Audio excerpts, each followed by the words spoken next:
दबाव में आकर कहीं वह कुछ कर न ले। निमा एक वर्किंग महिला थी। शाम को जब वो ऑफिस से काम करके आती है तो अपने बच्चों को कॉलोनी के पार्क में जरूर लेकर आती है। कॉलोनी के पार्क में और भी महिलाएं अपने बच्चों को शाम के समय लेकर आती हैं ताकि उनके बच्चे शाम को कुछ खेल सके और महिलाएं भी आपस में कुछ बातें कर सकें। वे सभी महिलाएं तो अच्छी होती हैं, लेकिन उनमें से एक महिला होती है जिसके बच्चे नीमा के बच्चे के ही हम उम्र होते हैं। नीमा की एक 3 साल की बेटी और 5 साल का बेटा होता है।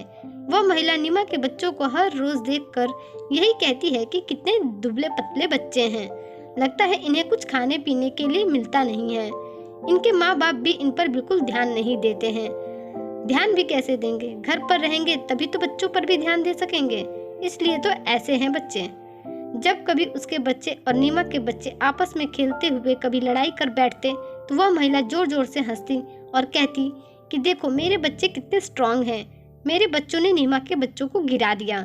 नीमा उस महिला की बातों पर कभी ध्यान नहीं देती थी क्योंकि वह नहीं चाहती थी कि किसी भी बात को लेकर लड़ाई हो, क्योंकि हर रोज इसी पार्क में हमें आना है और यही बच्चों का एक साथ खेलना भी है, तो क्यों किसी की बात का बखेड़ा किया जाए।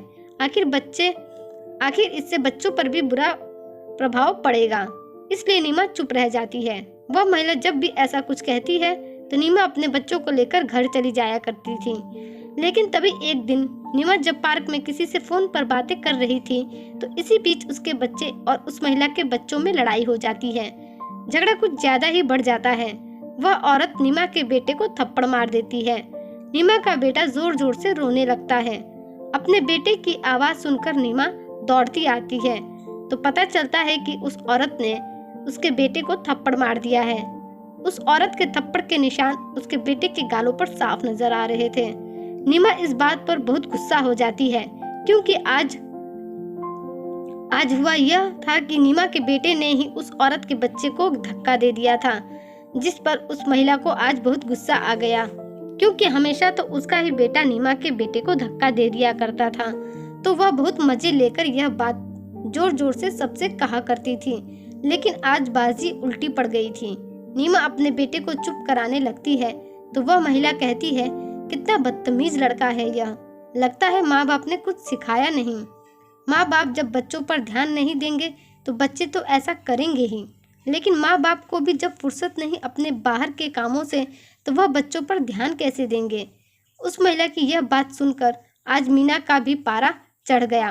वह बोली, ओ मैडम, बहुत दिनों से सुन रही हूँ तुम्हारी उल्टी सीधी बातें, जवाब मुझे भी देना आता है, लेकिन मैं चुप कर जाती हूँ कि मुझे कोई झगड़ा नहीं करना है।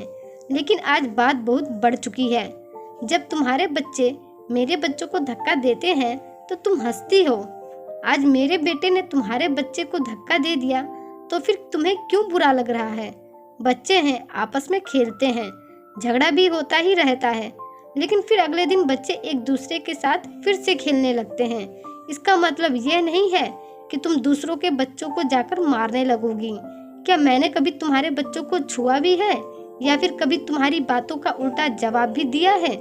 मेरे ऐसे संस्कार ही नहीं है कि मैं किसी को बिना वजह जवाब दूं। और खबरदार, अगली बार से अगर मेरे बच्चे को दुबला पतला या बदतमीज कहा। मेरे बच्चे हैं, इनका ख्याल कैसे रखना है मैं जानती हूँ, तुम्हें सिखाने की जरूरत नहीं है। तुम अपने बच्चों पर ध्यान दो तो बेहतर होगा। मेरे पति और मैं अपने बच्चों के लिए ही तो कमाते हैं। हमें अपने बच्चों की परवरिश कैसी करनी है यह हमें तुमसे सीखने की जरूरत नहीं है। और आज बात चली है तो तुम्हें एक बात बता देती हूँ। तुम्हारे पति मेरे ऑफिस में ही काम करते हैं, रोज बॉस के सामने गिड़गिड़ाते हैं पैसों के लिए।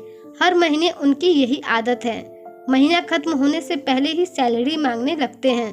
तुम्हारे और बच्चों के लिए वह बॉस के पैर भी पड़ जाते हैं। अच्छा यही होगा कि तुम इधर उधर की पंचायत करने की बजाय अपने पति का काम में हाथ बटाती तो उन्हें दूसरों के सामने झुकना नहीं पड़ता। जब तुम्हारे खर्चे इतने हैं तो तुम्हें भी अपने पति का हाथ बटाना ही चाहिए। इसलिए तो तुम्हारा पति रात में सिक्योरिटी गार्ड की नौकरी करता है, क्योंकि उसकी एक नौकरी में वह तुम्हारा और बच्चों का ठीक से ख्याल नहीं रख पा रहा है। तुम इतना दबाव अपने पति पर डालोगी तो परेशान होकर वह कहीं कुछ कर ना ले। मैंने कई बार लोगों से सुना है कि वह आत्महत्या के बारे में बात करता रहता है। सोचो, 2 नौकरी करके भी वह अपने परिवार को ठीक से नहीं चला पा रहा है और तुम्हें दुनिया भर की पड़ी रहती है। तुम्हारा पति अपना दुख तुमसे नहीं बताता है तो तुम्हें क्या पता चलेगा, लेकिन आज मैंने तुम्हें बता दिया। अगर तुम कुछ करना चाहती हो तो जरूर करना, नहीं तो फिर आगे जो होगा उसकी जिम्मेदार तुम ही होगी।